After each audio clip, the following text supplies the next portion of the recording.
You're listening to Bonus Points, the official podcast of Mr. Astel's theology class. Join us as we put out into the deep and explore the world of theology and beyond. Today, we're talking about the new Disney movie Encanto. We'll see what connections we can make to theology, especially with some of the movie's major themes. We'll also consider how Bruno would fit in with the props of Scripture. Let's begin.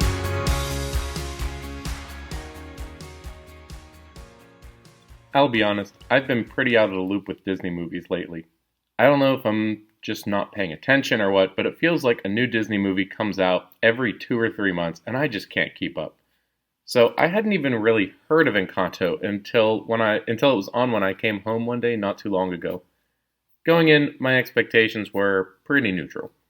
I figured that the animation would be cutting edge, the music would be catchy, and the message would be some sort of vague feel-goodery with questionable implications if you think it through.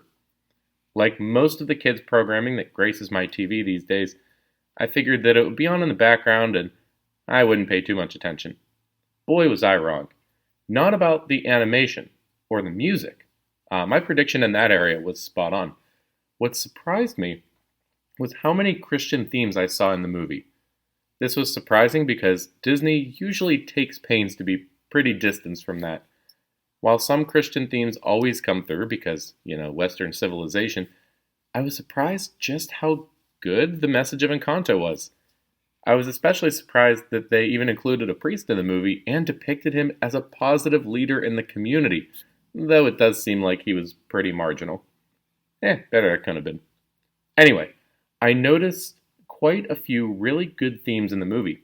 Now, we could have a good chat about whether it's responsible to show magic in a positive light. Harry Potter has been stirring that pot for years.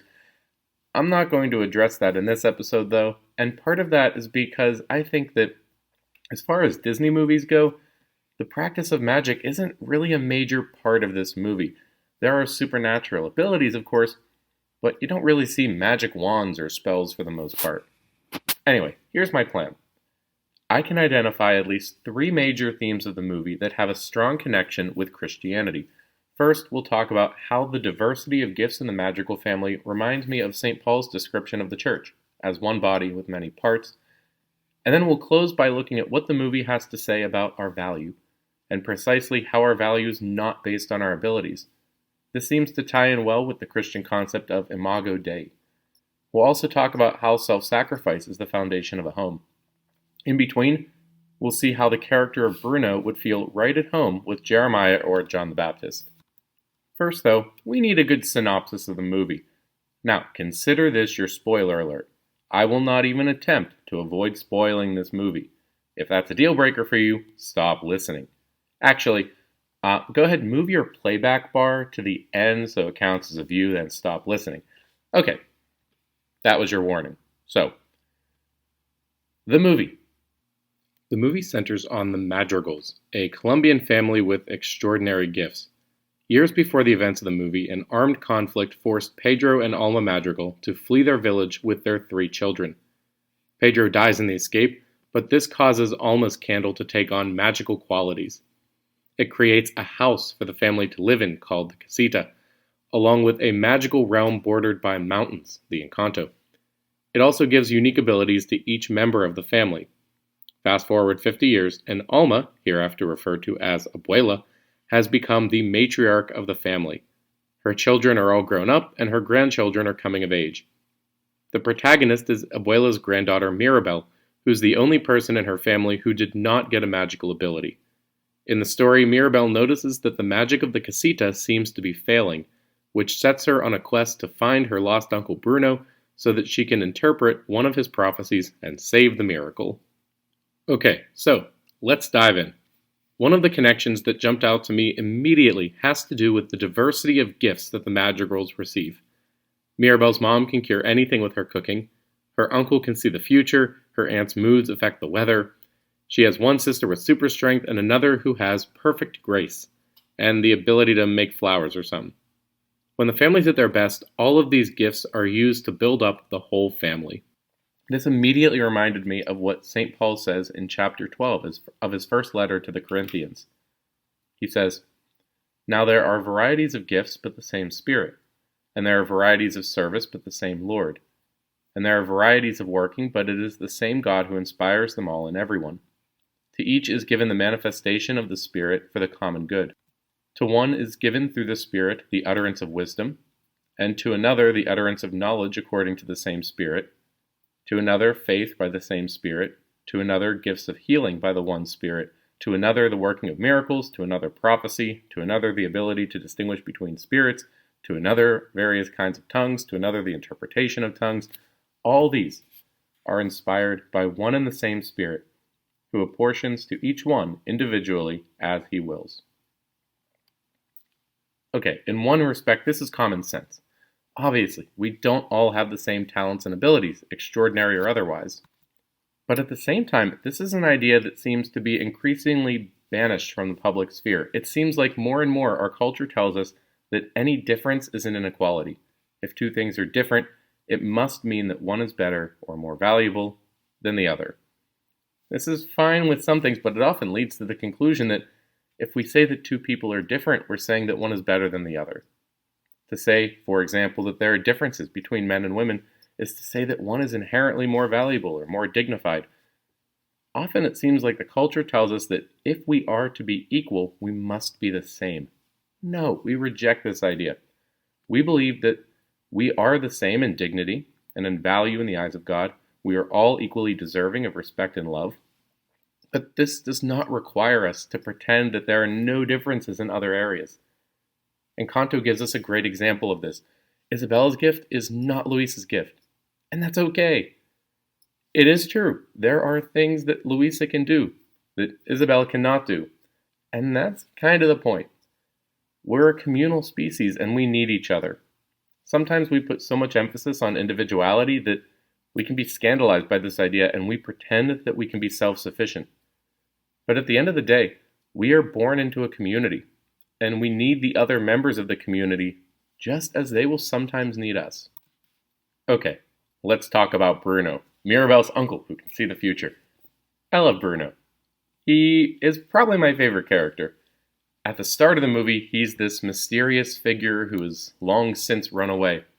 As we hear in the song, We Don't Talk About Bruno, he has a reputation in the town for prophesying doom and gloom and being right. When Mirabel eventually tracks him down, he's disheveled and awkward, and in my opinion, would fit right in with some of the prophets we find in Scripture. Throughout the Old Testament, God continually sent Israel prophets. I know we usually think of prophets as people who tell the future, and that can be part of it, but at the core, a prophet is somebody who speaks on behalf of God. Their job is to get Israel's attention and remind them to remain faithful to the Lord. Now, as part of the getting people's attention part, God often commands the prophets to do strange symbolic things. These are called prophetic signs, and they're usually pretty weird. That's exactly the point, though. They're supposed to be unsettling and attention-grabbing. Over and over again, we see God tell the prophets to do something weird that demonstrates what they're trying to say. What's that, you say? You want examples? Well, of course I can give you some examples. My favorite one is one that I know I mentioned in class, freshmen. In Jeremiah 13, God tells Jeremiah to go buy a new pair of underwear, wear them for a bit, and then bury them under a rock. Many days later, as Scripture says, God tells Jeremiah to dig up the underwear and carry them into town. Of course, they're totally rotten and disintegrated by this point, and God says, "Tell Israel that they were supposed to stay as close to me as your underwear stays to you, but instead, they've become rotten and have fallen off." Crazy, right? Another time, Jeroboam was walking along the road when the prophet Ahijah the Shilonite came up to him, and then when they were all alone, Ahijah took off his robe and tore it into 12 pieces, and then gave Jeroboam 10 of them. This was his way of telling him that God said that he would give Jeroboam 10 of the tribes. God tells Hosea to marry a prostitute to represent how God married Israel, but they've become unfaithful by worshiping other gods. John the Baptist wore rough camel's hair and ate locusts. So, the prophets tend to be, well, strange. Now with Bruno, we also see him doing weird things. Although this is more because he's been isolated for a while, not really because he's working any sort of prophetic sign. Still, it was enough for me to think of the connection. The real similarity between Bruno and the prophets has to do with how those who hear the prophecy tend to react. Spoiler alert, it's not good. Both Bruno and the prophets of Scripture tend to be ostracized, criticized, and sometimes even neutralized because people don't like what they have to say. Bruno actually talks about this in the movie. When he's explaining to Mirabel why he ran away, he says that people blamed him for bad things happening when he was just telling them what he saw. Eventually it became too much, so he ran away to avoid disappointing people. It reminded me a lot of Jeremiah 20, which is one of my favorite passages from the prophet. In this chapter, Jeremiah complains against God for calling him to be a prophet. He says, "You duped me, O Lord, and I let myself be duped. You are stronger than me, and you've prevailed. I've become a laughingstock all the day. Everyone mocks me. For whenever I speak, I cry out, I shout violence and destruction. For the word of the Lord has become for me a reproach and a derision all day long. If I say I will not mention him, or speak any more in his name, there is in my heart, as it were, a burning fire shut up in my bones, and I'm weary holding it in, and I can't. For I hear many whispering, terror is on every side. Denounce him, let us denounce him. Say all my familiar friends, watching for my fall. Perhaps he will be deceived, and then we can overcome him and take our revenge on him." It's a weird dynamic because, on the one hand, people don't like what the prophets have to say. This is because usually the prophets are saying, "Hey, stop doing that." More often than not, they're sent to call Israel back when they've gone astray, and nobody likes the person who tells them that they're doing something wrong. But at the same time, people are captivated by the prophets and enjoy listening to them. They go all the way out into the desert just to hear John the Baptist, and even King Herod was captivated by him. Mark's Gospel says that Herod loved listening to John even though he was greatly perplexed by what he said. He was entertained by John even though John continually rebuked Herod for marrying his sister-in-law. But for as much as Herod was entertained, his wife was unamused. Eventually, John is killed at her insistence. While Bruno doesn't get persecuted quite this intensely, it is clear that he develops a reputation because people don't like what he tells them. To quote that same passage from Jeremiah, "Whenever I speak, I cry out, I shout violence and destruction." There's also a similarity between Bruno's prophecies and the prophecies of the Old Testament. Specifically, neither kind of prophecy is this infallible, perfectly clear image of what is bound to happen no matter what, like the prophets just watching a movie of the future. They're hazy, and they still leave room for free will. It's possible for those who hear the prophecies to change their actions and change the future as a result. In Scripture, this is kind of the point of prophecies. God gives Israel a glimpse at what is to come in the hopes that Israel will take the opportunity to change their ways. To include one of my favorite Bruno quotes, "I don't know which way it'll go, but my guess, the family, the Encanto, and the fate of the miracle itself, well, it's all going to come down to you. Or maybe I'm wrong. You know, it's a mystery." We can contrast this kind of prophecy with something like in Greek mythology, we think of like the prophecies of the Oracle of Delphi, where this is what's going to happen, and very often the very attempt of the listener to change the future is what makes it happen. So where we get this concept of a self-fulfilling prophecy. But when we look at prophecies in Scripture, no, the whole idea is this is supposed to be a wake-up call. You're supposed to try to avoid this by changing your actions now. Okay, now Bruno is not the same sort of prophet as those in the Old Testament. Instead of receiving revelations from God, he does some sort of weird ritual that allows him to see the future.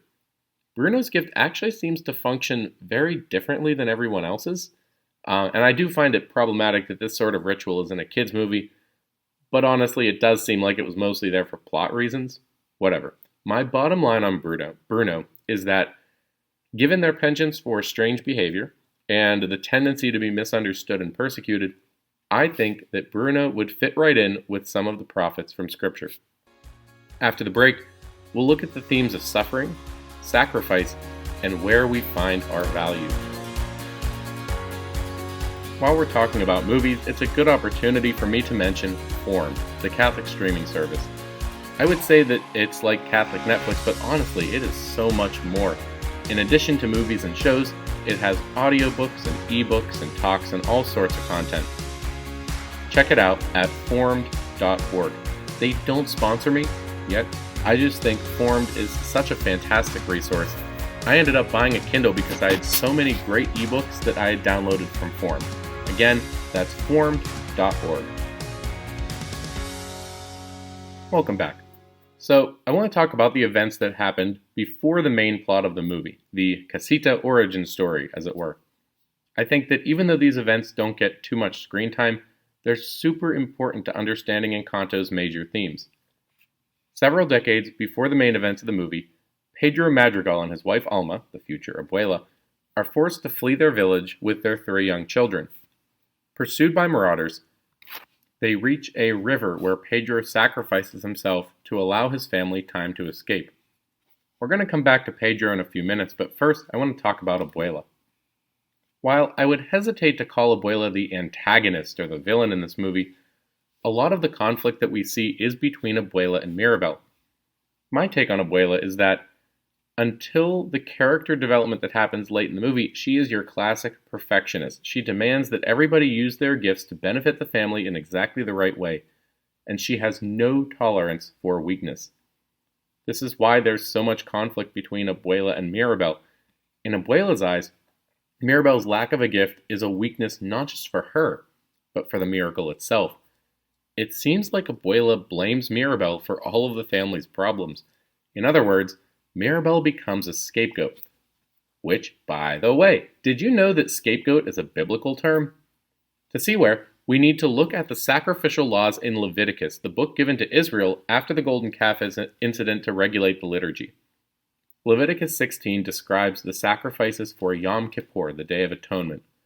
Among other things, the high priest is to take a goat and lay his hands on its head.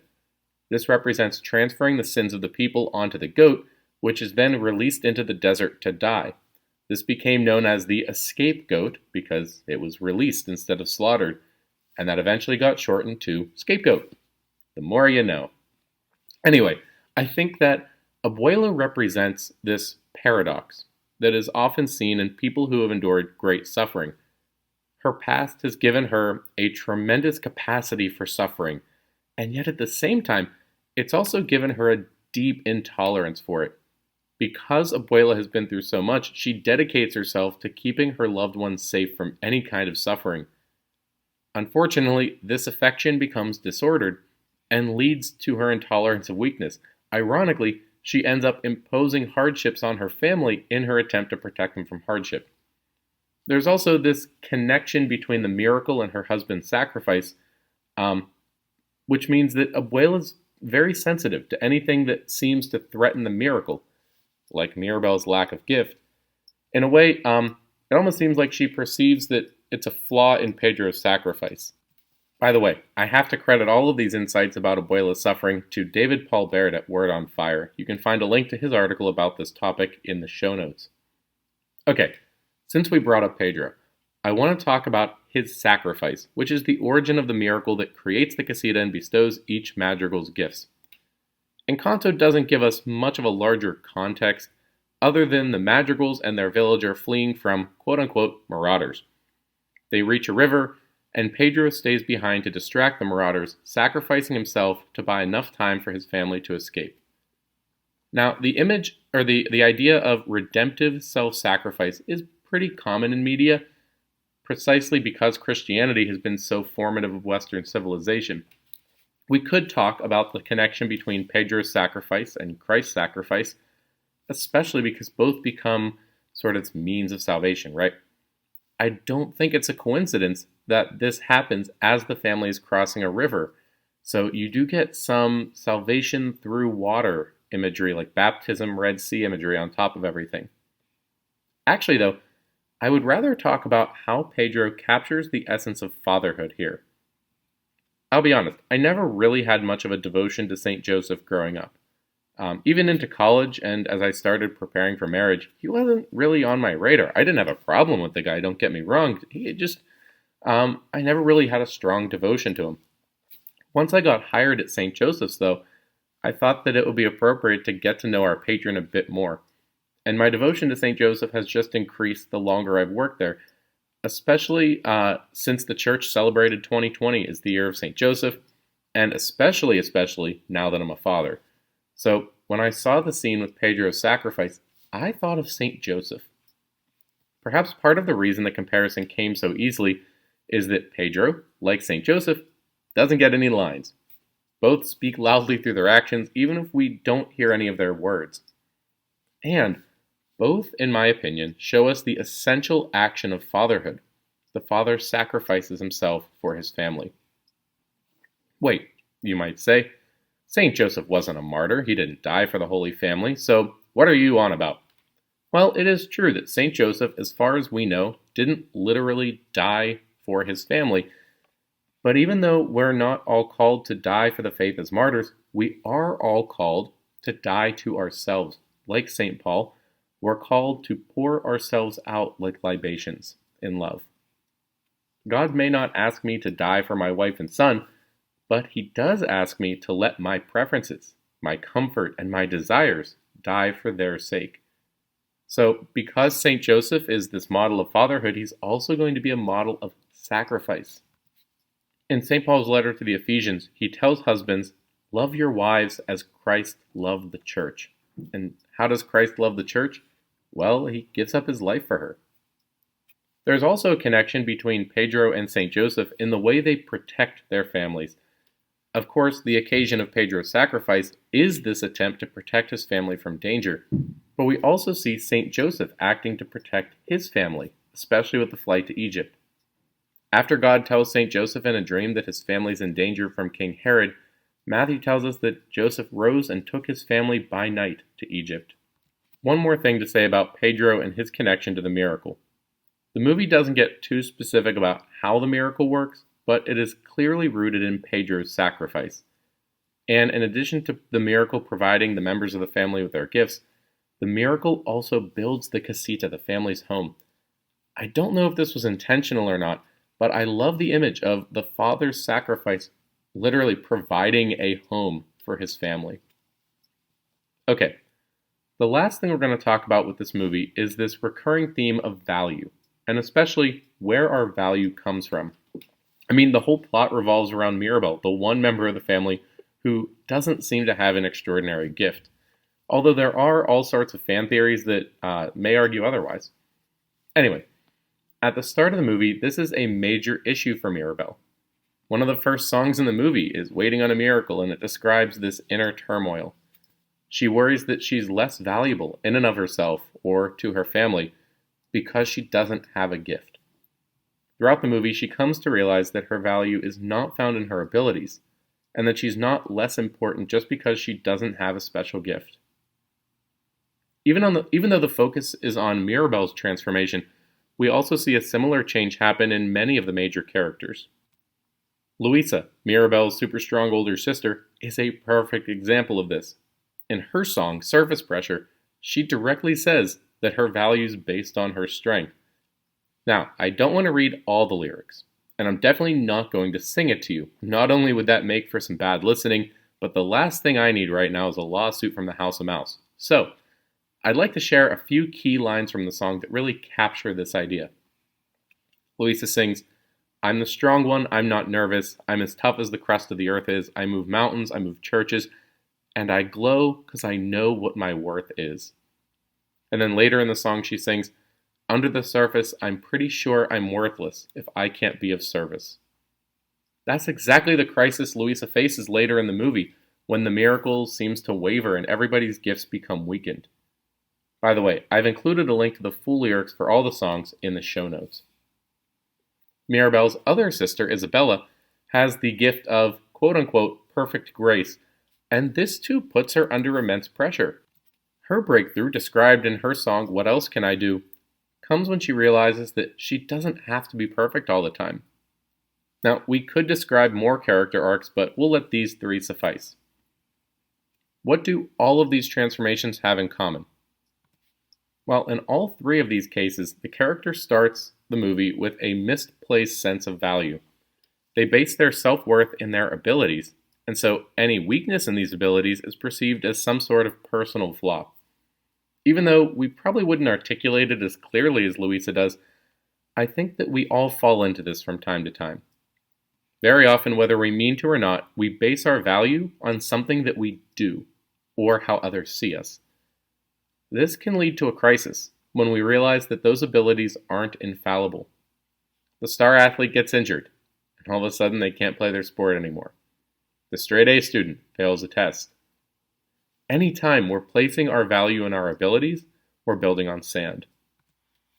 This is what we mean when we talk about the concept of imago Dei, or the image of God.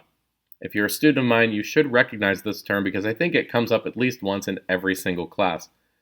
We first hear about this idea in Genesis 1:26, when God makes Adam. He says, "Let us make man in our image, after our likeness." Two parts there, image and likeness. Now, the likeness part refers to grace, and it's that likeness that is lost after original sin, and that likeness which Christ restores. The image part, though, is something fundamental to our human nature. It isn't lost through sin, but it sets us apart from the rest of creation. This is where our value comes from.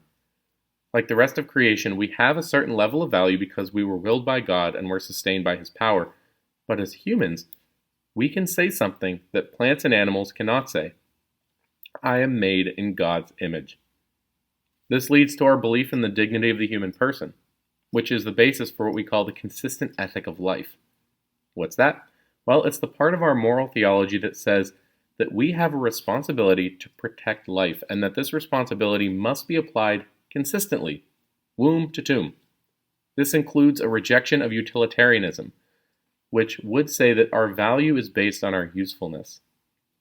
Very often, it feels like society tells us that. It tells us that if we're not productive, we're not worthy. It's the same culture that marginalizes and then disposes of the elderly, and it's the culture that tells us to keep working more and more hours if we want to make it. By the way, I hope to have a future episode on what's called toxic productivity because this is a bigger problem than we imagine. Anyway, I think that the main point of Encanto fits well with what the church teaches about human dignity. You are not your abilities, extraordinary or otherwise. Well, those are my thoughts on Encanto. If you haven't seen it yet, I would recommend that you give it a watch. As always, if we keep our eyes open, we will find the Lord speaking to us through every circumstance of our daily lives, including a Disney movie. Keep watching out for what He's trying to say. Until next time, I'm Mr. Askell, and this has been another episode of Bonus Points.